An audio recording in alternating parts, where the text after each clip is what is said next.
Winter walked right in the door this last week, and she gave us no warning. And she asked for no bright red carpets to announce her arrival. But winter reminds us that Sabbath and rest are necessary elements for the restoration of vitality and spirit in all living things.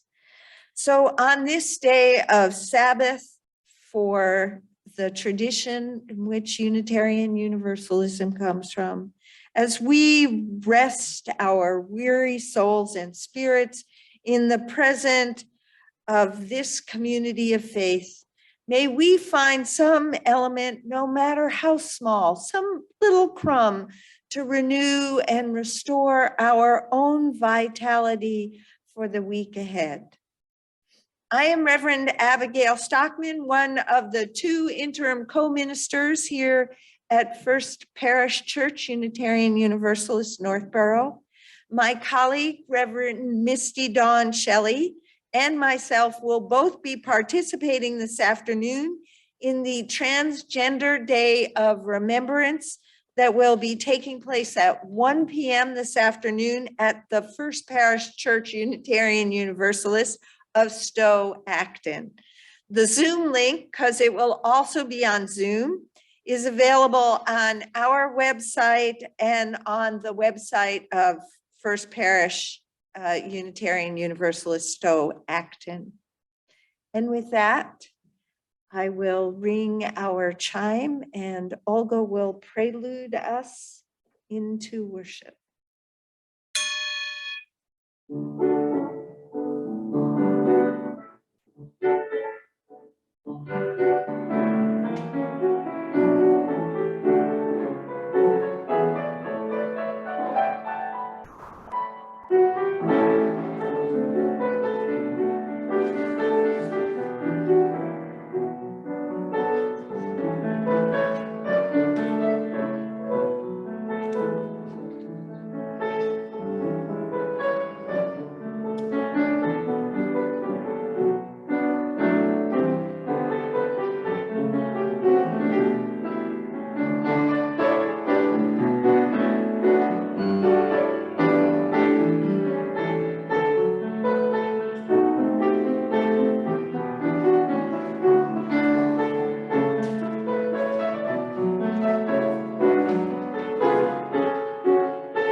We meet in the spaces between us, stillness, music, heard or unheard, the apparent void teeming with the you and the I that overlap in this one sacred living moment.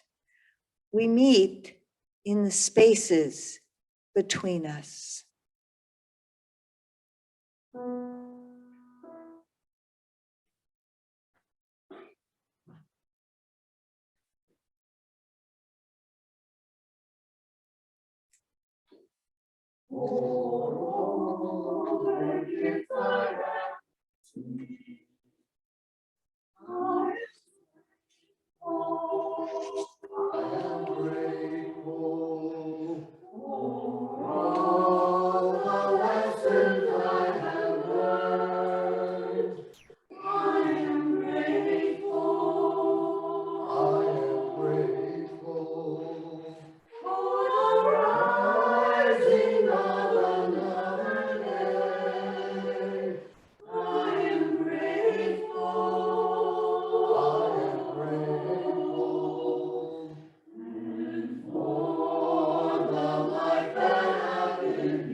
Our chalice lighting this morning is a poem of thanksgiving by Max Coots, and Renee Peace is going to read this poem for us.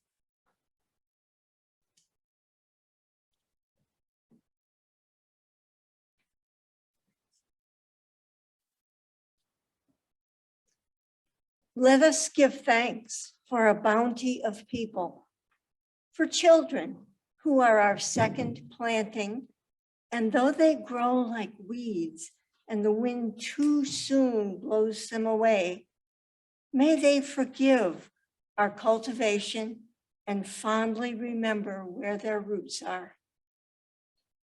Let us give thanks for generous friends who, like scallions and cucumbers, keep reminding us that we had them. For crotchety friends as sour as rhubarb and as indestructible.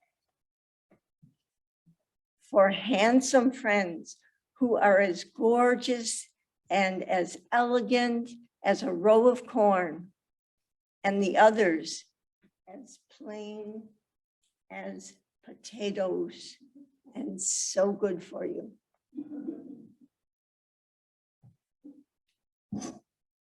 For funny friends who are as silly as Brussels sprouts.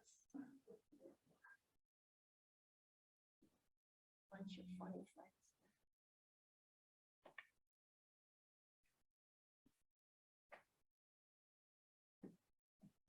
And as unassuming as Jerusalem artichokes, and serious friends as complex as cauliflowers and as intricate as onions.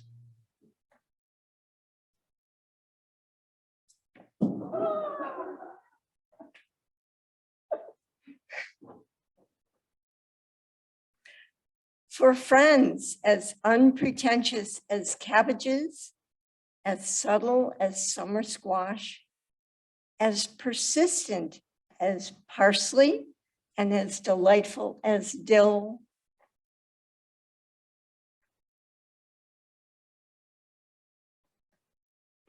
As endless as zucchini, and who, like parsnips, can be counted on to see you through a long winter. For old friends, nodding like sunflowers in the evening time.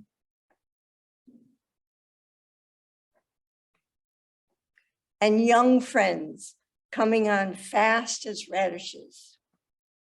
For loving friends who wind around us like tendrils and hold us despite our blights, wilts, and witherings. And finally, for those friends gone now, like gardens past, that have been harvested, but who fed us in their times, that we might have life thereafter. For all these, we give thanks.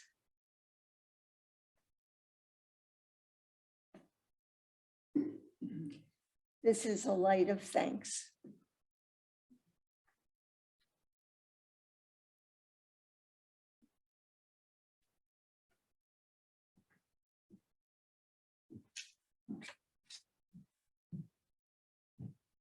It's a light of thanks for the generosity and abundance of gifts of life within, among, between, and beyond us. Let us join together and rise in spirit and body as you are able to sing our opening hymn, We Gather Together. The words will be on the screen. It's just 2 short verses.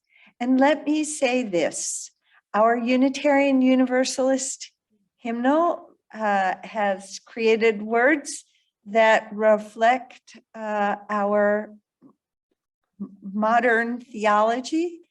And if you have the words you grew up with in your mind and your heart, you sing whatever comes out of your mouth, and we will make joyful music together. Please rise as you are able. Gather together, joyful thanksgiving, acclaiming creation whose bounty we share. Both sorrow and gladness we find now in our living. We sing a praise to the life that we bear. We gather together to join in the journey, confirming, committing our passage truly. The low affirmation in joy and tribulation, when bound to human care and hope, then we are free. And this morning, Cynthia Menard, our Director of Religious Education, whom we share with the Marlboro Hudson Church, is here to share a story.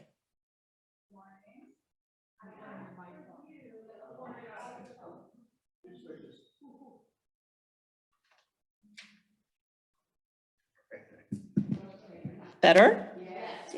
Thank you. Okay. So this morning I have a story that I have distilled down from about 25 minutes to 3 minutes. So I have this home distilled offering for you of the story called Molly's Pilgrim. I didn't like the new school Mama and Papa made me go to when we moved to Winter Hill from New York City. In Winter Hill, I was the only Jewish student, and the kids were mean and made fun of the way I talked. When I told Mama how much I hated my new school, Mama said we couldn't go back to New York City, and we definitely couldn't go back to Gorodok, our old home in Russia. They've probably burned our house to the ground by now, just like they did with the synagogue, Mama said angrily. Besides, if we stayed there, you could never go to school and learn. One day in November, our teacher had us read a story about Thanksgiving. I told Mrs. Stickley, our teacher, that I didn't know what Thanksgiving was, which made the other kids laugh at me.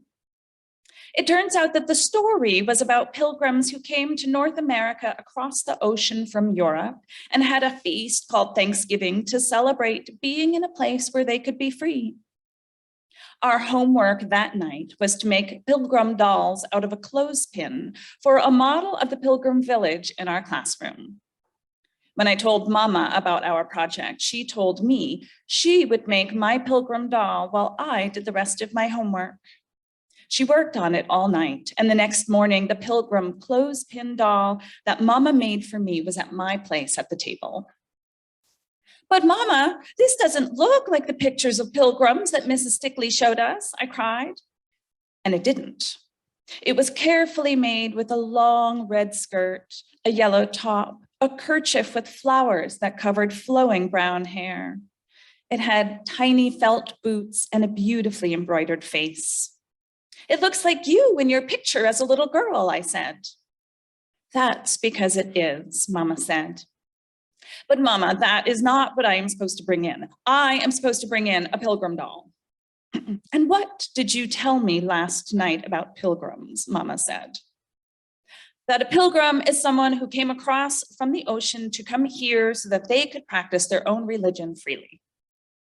And so I did, said Mama. I am a pilgrim too. I knew this wasn't quite right, but I had to leave for school and I didn't have any more time to argue. At school, when it was time to show our dolls, I reluctantly brought out the beautiful doll that Mama had made. When they saw it, the other kids laughed and said that I didn't know what a pilgrim was. Mrs. Stickley came over to my desk examining the doll, and I told her what my mother had said.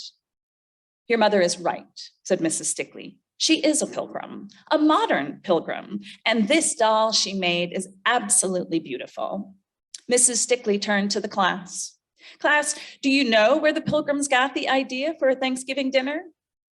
I thought they just made it up, someone said. No, said Mrs. Tigley. The Pilgrims got the idea from Jews like Molly and her mama. They read in the Bible about the Jewish harvest holiday of Sukkot. This beautiful doll is a reminder that pilgrims are still coming to the United States seeking freedom, and that it takes all kinds of pilgrims to make a Thanksgiving.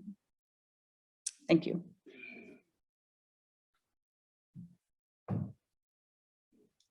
Thank you so much, Cynthia. This holiday we're about to, most of us, celebrate is complicated. There are lots of different kinds of pilgrims. Some are coming for religious freedom. Some are coming for the freedom to live in this country where their lives won't be daily threatened. There are lots of things that make people go on pilgrimages for survival.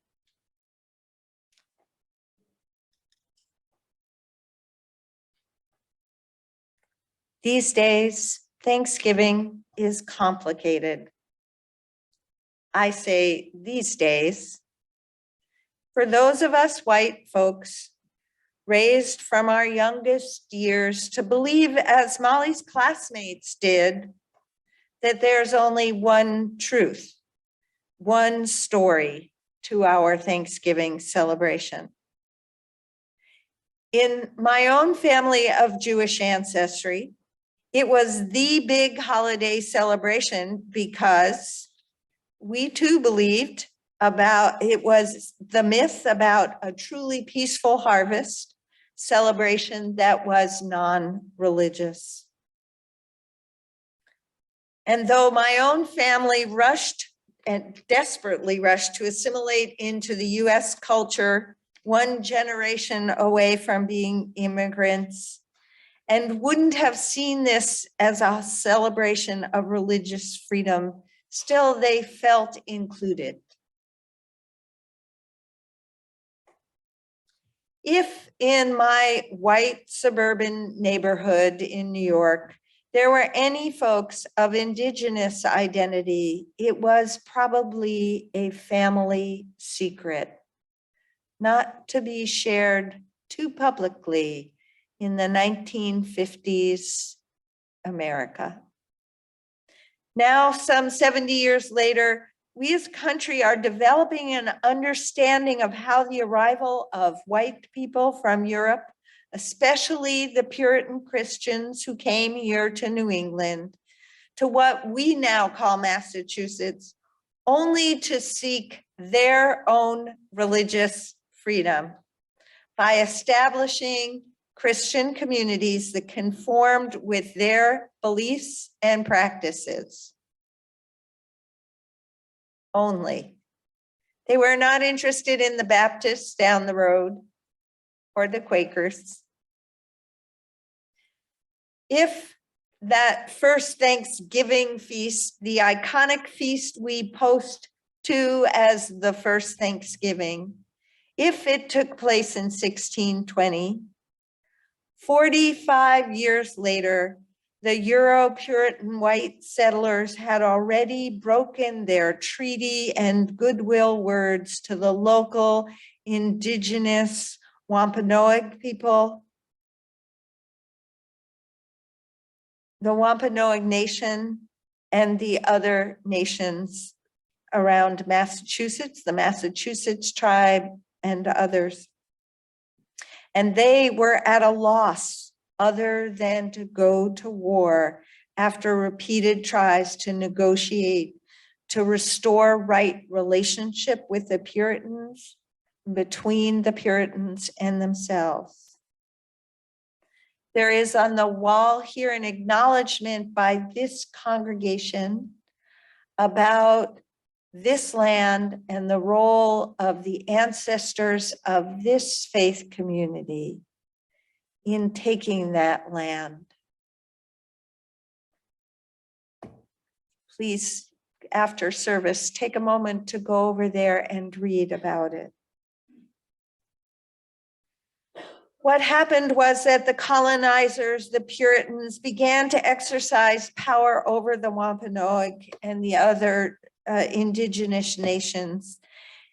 The land which Europeans believed they could own and which most indigenous tribes understood as belonging not to them, but to the earth itself, and of human being as guests upon the earth.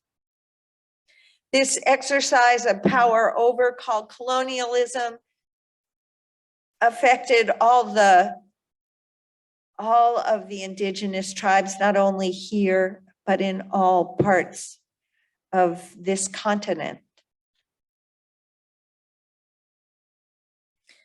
And ended up devastating indigenous and tribal and national bonds.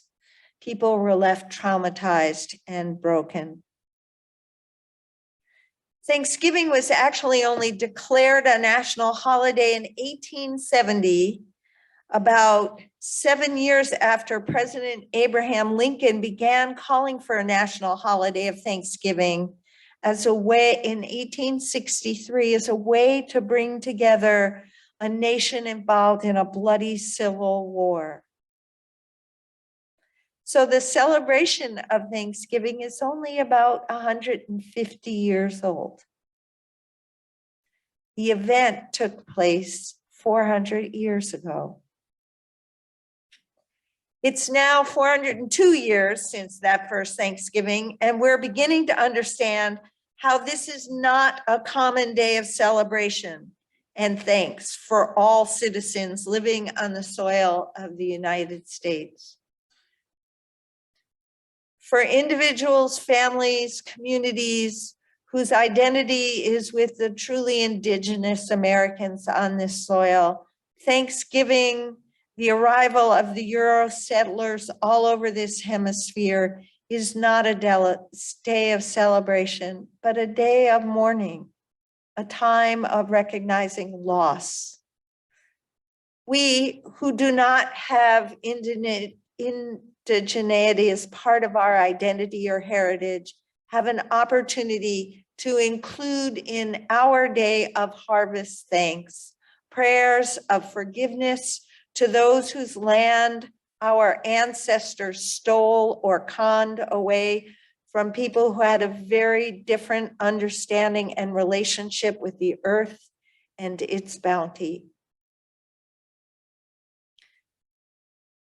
We are beginning to understand, due to climate change, the damage and harm caused the earth and her resources by much of the colonization mindset that the earth is something to be used up.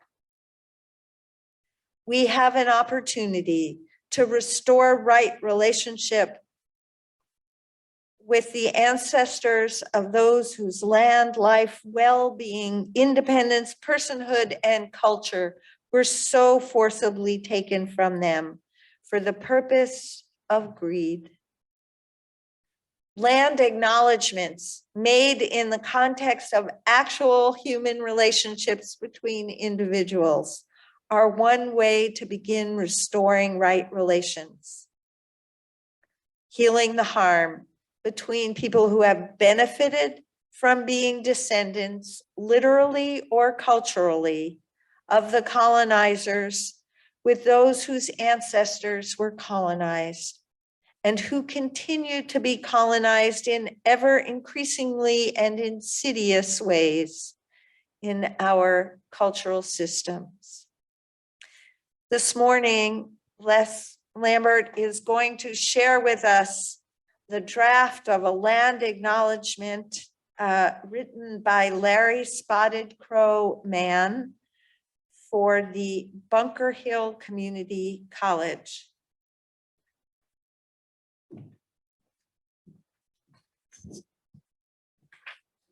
As I stand before you, I look as white as anybody that you've seen before. When I found out that I had indigenous blood, I also knew at that same time that I have direct descendancy from people that came over on the Mayflower. My native background is Mohawk, which is a little further north, more into Canada and the western part of this state. But I spent my early 20s and part of my 30s traveling to Plymouth from no matter where I was living at the time to participate in that day of mourning. It is greatly received that many people are now understanding that there were people here before the Pilgrims arrived. This is an acknowledgement of that. We want to recognize this land that I am a guest on, where Bunker Hill Community College now sits. And this land we are all benefiting from is the homeland of the Massachusetts tribe, which is named after our state. They have been stewards of this land for thousands of years. Massachusetts is the Algonquin word for Great Hill. The present day citizens of the Massachusetts tribe are the descendants of the Neponset band of the Massachusetts, who were led by the sachem Chief Chickabut. The neighboring nations of Massachusetts tribe are the Nipmuc, people of the fresh water, of the central portion of the state, and the Stockbridge Mohican nation to the west. Just south of Boston and the Cape and Islands are the Wampanoag nations. We further recognize that Massachusetts in many respects has historically been the center of freedom, democracy, science, industry, and education that has made the United States one of the most prosperous countries in history, but yet has failed to acknowledge the contributions and sacrifices of the tribe of Massachusetts, and adding insult to injury, has systematically engaged in removal, erasure, and the usurping of tribal lands. We today now benefit from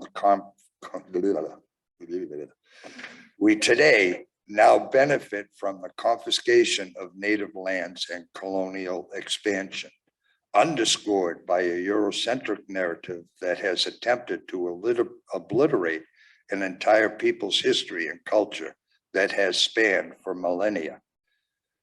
Despite centuries of genocide, erasure, and starting in the late 1800s, forcefully taking thousands of Native American children from their homes to boarding schools, where countless children died at the hands of the church and state, the Native nations are still here.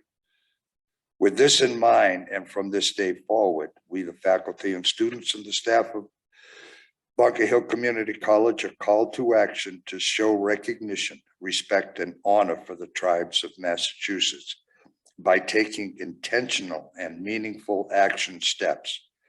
Please get to know the Indigenous people of your area and ask what you can do to lift and raise their voices, honor, and respect their sovereignty. This is a first step. It really is. But one of the things that we really need to do to accomplish further steps is to become of one mind, as we say in respect and honor all, to get us into a more prayerful mode. Oops. Is that me echoing?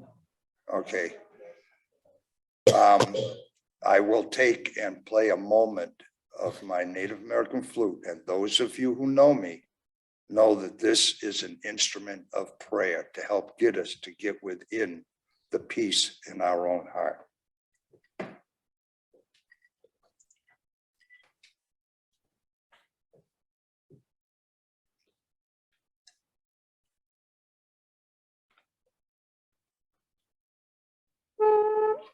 Wait a minute.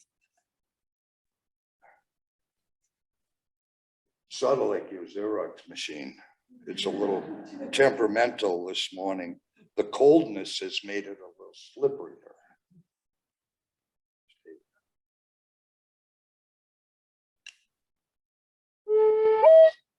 It's not staying. Hold on just 1 second.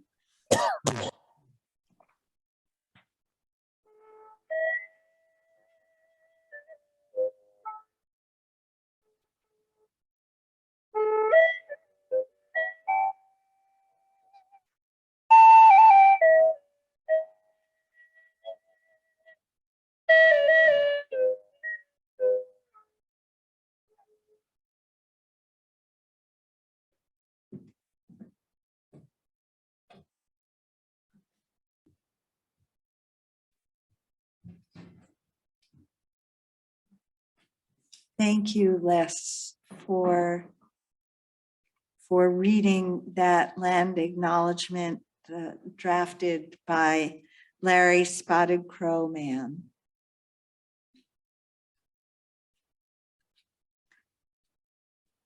The words of Lynn Harrison: we are committed to respond to the call of a wounded world. We join together this day with loving hearts, hands, and minds, embracing the interconnected web of water, air, and earth. We light a fire of sustaining hope, ever bright with love and justice. May we bring forth this day new wisdom, strength, and courage to create a new world, not of wealth, but of well-being. A world of new peace and abundance for all, as we give thanks for this earth, our shared and singular home. May we dedicate ourselves to its ongoing care, rising to the calls deep within us and all around us. May we respond today and always with courage and with love.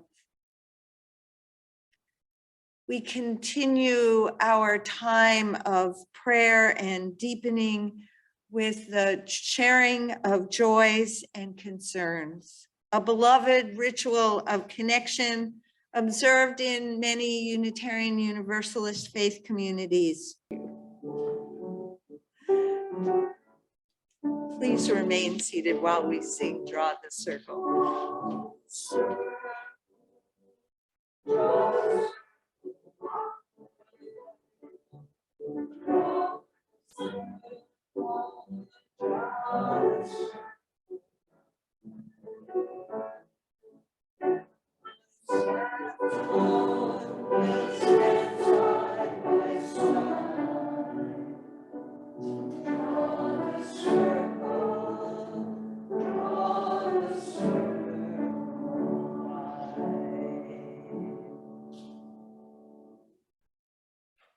Let us continue in prayer and open our hearts in the spirit of deepening, of connecting to the source of life, the deep well of being that is also spirit and breath, a sharing of the life force with all that is and was and will be. Let us breathe deeply,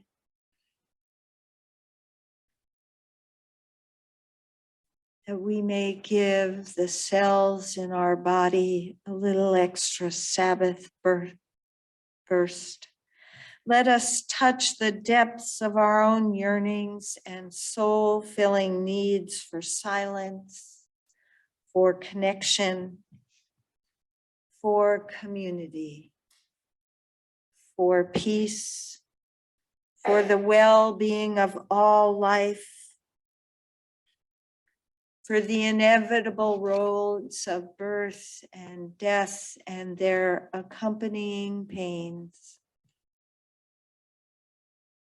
for the healing of wounds so deep we don't even know how to carry them in our bodies. May we be like snakes, shedding the outer layers of protection on a seasonal schedule, letting go of the egos and the protections and the masks we wear, that we might find the seed of being with which we were created. Help us to hold our fellow travelers on this journey of living and spirit, especially those among us who may be hurting, lonely, confused, struggling with the addictions of our times. Knock us awake to the joys that should call us from our seats into the ecstasy of praise and dance and song for life itself. Join us in a resolve to be a spiritual community, traveling this lifetime within, among, between, and beyond. So may it be. Amen. We end this morning with a sung prayer from our congregations in Transylvania, parts of Hungary and Romania, modern day, called the Seke Aldash, or the Seke Blessing.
Where there's faith, there's love.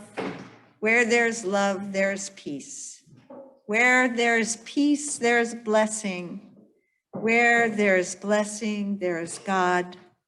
Where there's God, there is no need.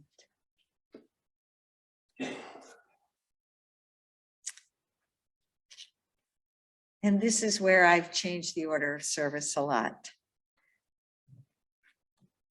I'm going to invite our readers to please come forward. And then we will have our offering and our homily and our final hymn, and then we will have coffee hour. We hope you will join us.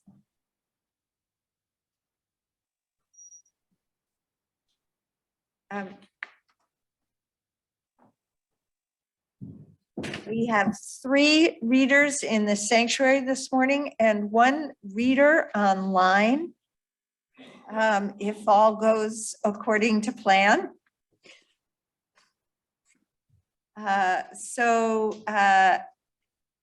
If Anne Morrissey can unmute herself so that you will be with us.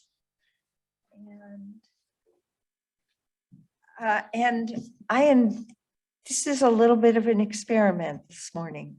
So I invite your curiosity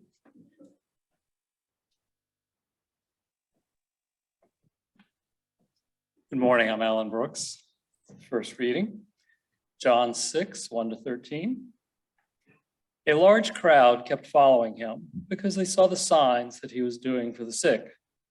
Jesus went up the mountain and sat down there with his disciples. When he looked up and saw a large crowd coming toward him, Jesus said to Philip, "Where are we to buy bread for these people to eat?" He said this to test him, for he himself knew what he was going to do. Philip answered him, 6 months' wages would not buy enough bread for each of them to get a little. One of his disciples, Andrew, Simon Peter's brother, said to him, "There is a boy here who has 5 barley loaves and 2 fish. But what are they among so many people?" Jesus said, "Make the people sit down." Now, there was a great deal of grass in that place, so they sat down, about 5,000 in all. Then Jesus took the loaves, and when he had given thanks, he distributed them to those who were seated, so also the fish, as much as they wanted. When they were satisfied, he told his disciples, "Gather up the fragments left over, so that nothing may be lost." So they gathered them up, and from the fragments of the 5 barley loaves left by those who had eaten, they filled 12 baskets.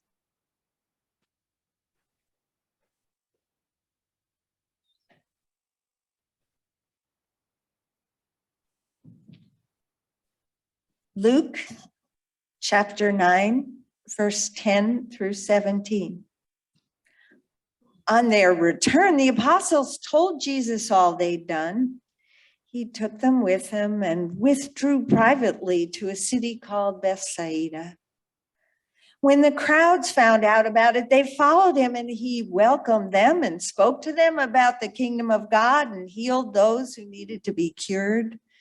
The day was drawing to a close, and the 12 came to him and said, "Send the crowd away so that they can go to the surrounding villages and countryside to lodge and get provisions, for we are here in a deserted place." But he said to them, You give them something to eat." And they said, "We don't have anything more than 5 loaves and 2 fishes, unless we're going to go and buy food for all these people." For there were about 5,000 men. And he said to his disciples, "Make them sit down in groups of about 50 each." And they did so, and they asked them all to sit down. And taking the 5 loaves and the 2 fishes, he looked up at heaven, and he blessed, and he broke them, and he gave them to the disciples to set before the crowd. And all ate and were filled. And what was left was gathered up into 12 baskets of broken pieces.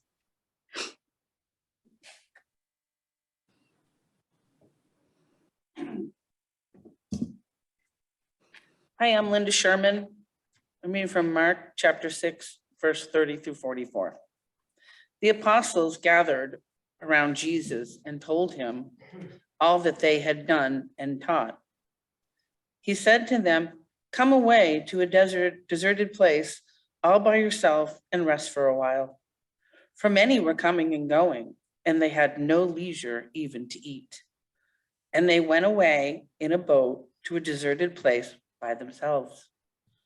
Now many saw them going, and recognized them, and they hurried there on foot from all the towns and arrived ahead of them.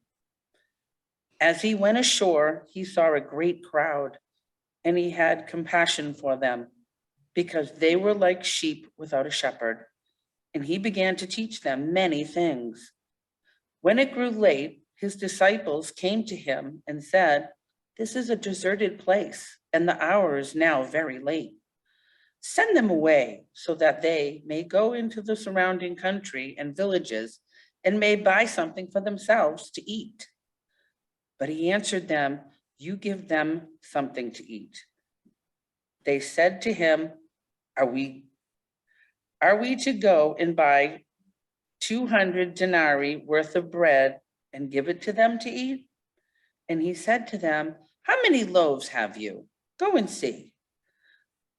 When they had found out, they said, 5 fish, 5 and 2 fish. Then he ordered them to get all the people to sit down in groups on the green grass. So they sat down in groups of hundreds and of 50s.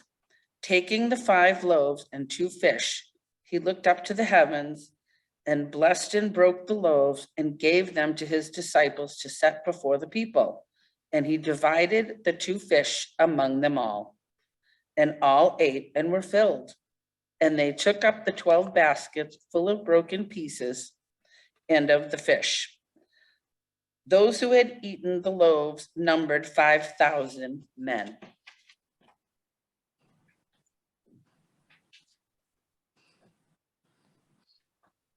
Hello, I'm Ann Morrissey, and I'm reading Matthew's account of the feeding of the 5,000. It's chapter 14, verses 13 through 21.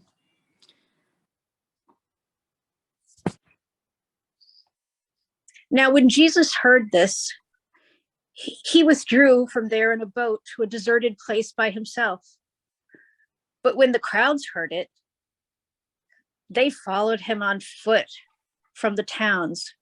When he went ashore, he saw a great crowd, and he had compassion for them, and he cured the sick.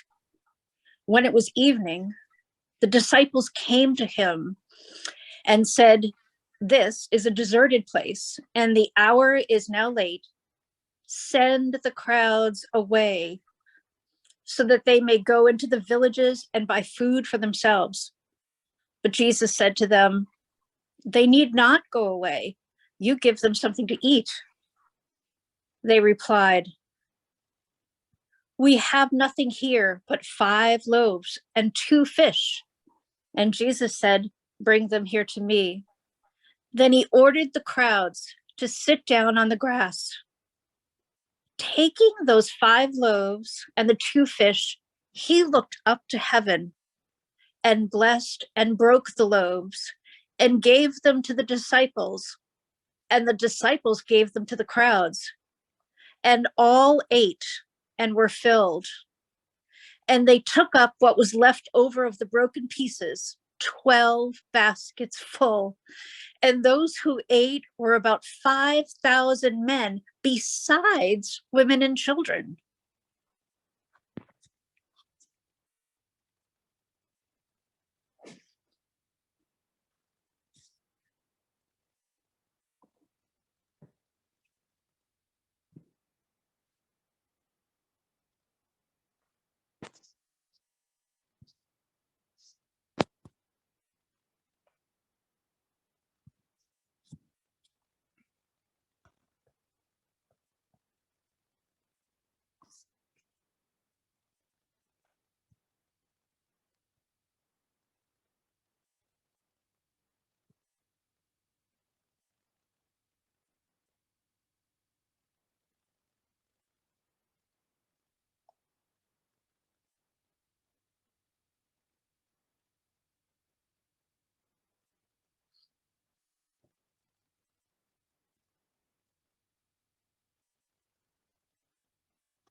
That it appears 4 times in each one of the Gospels. That's unusual and not true of many of the Gospel stories. So to appear in all 4 makes it pretty important. The part about the miracle, well, I will leave that to you and your own thinking and belief systems. But here's what I'd like to tell you about my take on this story, and I need a basket.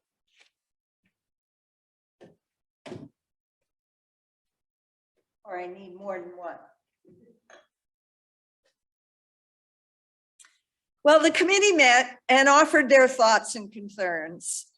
Matthew thought they should be sent away before dark so they could get to the inn and maybe even to their home and buy their own food. Mark is a realist on the committee, and he pointed out that they did not have the additional 200 denarii in their funds and to buy enough bread for all those people. And he suggested that they be sent out to find their own supper. Luke agreed with Mark. It would cost too much to feed them, and the best, really the kindest solution to this problem would be to send them home quickly so they could find their own food and lodging. John, you know, he's the guy who never really follows the conversation along in the committee meeting. He wondered where they would even be able to find a store that was open nearby at that time of day, let alone one with enough bread to feed 5,000 people. But Jesus softly asked them to bring forward the baskets with the 5 loaves and the 2 fishes. 5,000 people, they grumbled to each other. 5,000 people, it's not in our budget and we are tired. We came here to get a rest, not to have to deal with more people. Now, we can't fit 5,000 people in this room. I don't actually know what the capacity of this, I'm new here. So, but I'm guessing that it's about, anybody know? So, okay, so it's about 250, which is just what I guessed. So we seat 250, we have high ceilings. So we could have maybe 5 layers, 5 floors of 250 each, person to person, not COVID safety measures. We'd have to have 4 services with 5 floors of people at each service. Perhaps we could seat 5,000 people out on the lawns and into the streets and down towards the traffic light, but I'm not good at those spatial figurings. And 5 loaves are not sufficient. What Jesus had was a trust, a faith, and a wisdom about our mostly better nature as human beings. And the fact that most of us rise to our better nature when asked. So some of you may have responded to the request to bring something for the food pantry this morning. I saw some baskets in the back, but here are 2 baskets. And you know, we haven't had a little something someone brought in this morning. Maybe you want to eat a potato, a few Brussels sprouts. Onions make it taste better. And I'll leave this here so we can admire it. But when you're ready to add a little taste and herbs, we have some parsley and dill. And if you brought something for the food kitchen, you are welcome to pass these along and put anything you brought for the food kitchen in. And if you have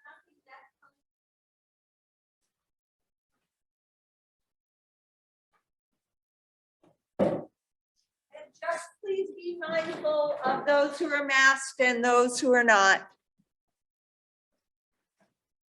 This committee of disciples, Jesus's followers who were learning to minister, to bring healing and love and wholeness that they had experienced in Jesus's presence to others. These followers, this committee of unbelievers in the moment, agreed to leave all their possessions behind in order to do this work with him and to trust that all would be well, to trust in the goodness, the generosity, and the unseen abundance that is the potential within each of us. God's love, they called it. But still, they didn't see how it was going to feed 5,000. And they were tad afraid of the outcome of having 5,000 hungry people. Some of those gospels tell us it was men, some include women and children. But 5,000 hungry people, to have all of that facing Jesus and them by association. A hungry crowd can get ugly after all. But Jesus asked them to each take a basket, go out among the people and offer to take a share of what was in the basket. And then maybe invite each person, if they just might happen to have a little piece of crust left over from their own long journey to this place. Or maybe they had a piece of fish or a Brussels sprout or a potato, and they might put it in the basket.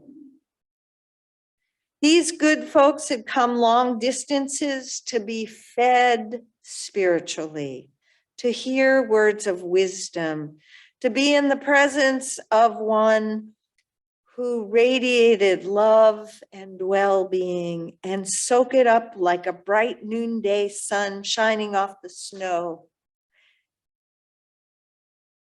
Reminds me of a gathering I went to many years ago in Washington, D.C., where people came to hear the Bishop Desmond Tutu when he spoke at the National Cathedral. People waited hours to get inside. They came from all over. There were lines. People had gotten their tickets weeks ago. The press was there to report on it, but mostly people came hungering and thirsting to hear the voice, the words, and the wisdom of one who had been so instrumental and courageous and faithful a voice for peace and reconciliation in the midst of horrendous violence and separation of the apartheid system in South Africa. Jesus invited the crowd to sit down because they were surely tired from having walked and traveled all day. The committee of disciples, uncertain, followed his direction. Everyone went out with some part of a loaf, and yet they came back with full baskets. The people who had come had thought of their families, thought of their needs for food, knew the roads were fraught with thieves in those days. And so they often hid it in their cloaks, under their clothes, maybe among babies swaddling. It took a few hours, but by the time the committee of disciples returned to the bottom of the hill, everyone had indeed been fed. Simple food. And the most miraculous of all, there were leftovers. Come back for lunch tomorrow. Who could have imagined so much abundance, so much giving from those who were themselves without much and so hungry for sustenance and hope? The gift that Jesus gave that day, as I understand it, was the gift of their own giving, their own recognition of the abundance they carried within them, of the abundance of being community in faith together, even though they didn't know one another the day before. The gift of knowing that within each of us is already enough. If we just allow ourselves to tap into the well of connection, loving, and sharing that we each carry. May you experience your own and the abundance of your neighbor as well. So may it be. Amen.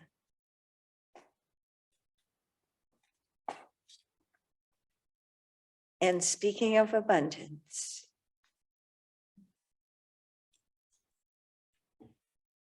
we will now gratefully receive, and we hope it is gratefully given, the offering for the work of this church. We share the plate that is collected with half of it goes to the church. Unless there are checks designated for particular things, and the other half plate will be going to the community meal program. So please be as generous as you can, and we are grateful.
Thank you. Is this still on? Yes. Our closing hymn is Now Let Us Sing. Again, I invite you to rise in spirit and body as you are able.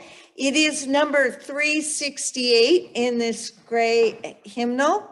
However, the words are very simple. Now let us sing. Sing to the power of the faith within.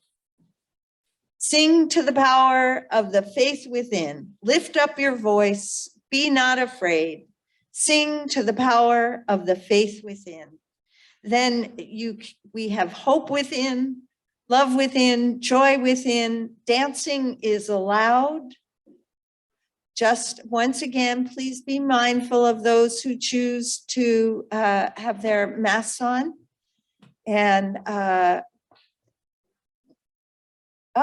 thank you very much. The lyrics are on the screen, and let us make joyful noise. Let's make it all post with gospel, right? Yes.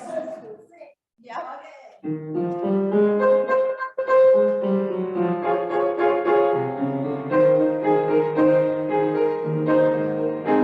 Let us sing to the power of the faith within. Sing to the power of the faith within. Lift up your voice, be not afraid. Sing to the power of the faith within. Sing to the power of the within. Sing to the power of the within. Lift up your voice, be not afraid. Sing to the power of the within. Sing to the power of the joy within. Sing to the power of the joy within. Lift up your voice, be not afraid. Sing to the power of the joy within.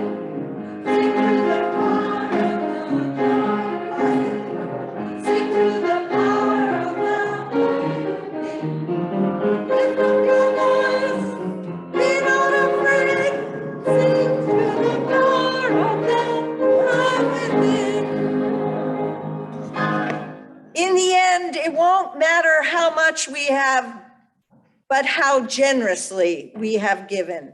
It won't matter how much we know, but rather how well we live. And it won't matter how much we believe, but how deeply we love. May our spirits be renewed, our resolve strengthened as we meet the challenges of the week to come. We extinguish the chalice until we ignite it again with the spark of our communion.